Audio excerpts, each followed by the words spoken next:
imagine being able to go to a casino and being able to place bets that have a positive return on investment expectation of, say, 1 to 10%. So for every dollar you place, you would be expected to make, on average, 1 to 10 cents per placement. Now, in that scenario, say you have $100, it would be smarter to place as many of those smaller bets as possible without risking your bankroll. Because if you lose it all, you're of course not being able to bet again. So it would be ridiculous to place it all on red right away and then you may lose. So one thing that is important here in this illustration is that you do not want to miss out on gains by being too aggressive. You'd be much better off running around and placing a high volume of bets rather than high amount.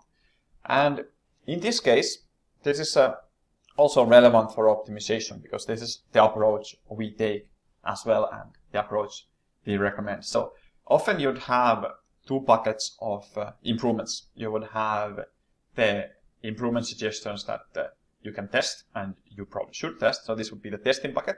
And then you would have a bucket for things that you cannot test, but you are fairly certain of. So we generally recommend implementing these ones that you cannot test because of this philosophy. So say you have 20 suggestions in this thing.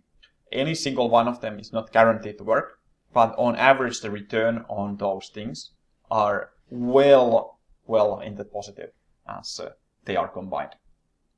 So not all of these will be winners and not all of them will guarantee improvement, but by stacking enough of these positive expected bets over time, it's like almost guaranteed to be an improvement. So next we are going to look into a little bit of different situations. Which companies should take more risks, which should take less. And there's a really good dividing path here. But before that, if you haven't already subscribed to the channel, like the video, commented something below, make sure to do it so right now for your own benefit more than anything else. You will get more instructional material in your feeds. So here, typically you have a situation where we are testing and we can implement faster by having a lower confidence requirement. This will enable us to move quicker. So say we have a change suggestion that we haven't like super thoroughly researched, but it's expected to improve. Then like implementing that would be moving fast. However, for more established companies, they would probably want higher confidence requirements. And this allows those tested things to be like more secure. So in general, like enterprise and experienced companies, long-lasted companies have this thing where it actually makes sense to be conservative as the company has a base setup and is working quite well already and the cost of loss is high. In growth companies that haven't really quite figured it out, it makes sense to be a lot more aggressive with these bets as the default result of this company is bankruptcy. So we win if we can avoid that. In the casino example, it could be that like in enterprise, you already have a huge bankroll. So you can be more protective of that. In growth, you have a situation where the casino is closing and you have to like hustle it together and show some positive returns. You have to get to the green. And there, like the default scenario, if you are going to go bankrupt anyway, you might as well risk it in order to then like go to the moon. And there, like you are able to play a lot more aggressive.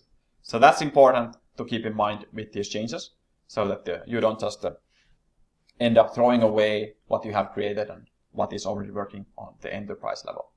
However, most of you guys watching these videos are on the growth bucket and on the growth company level. So you want to move fast. You don't have the resources to move slowly. So that's why I recommend this approach to most viewers here. For growth companies, startups, smaller e-commerce merchants, etc., based on our experience, there's a lot of value in being able to test quickly and accelerating the learning loop.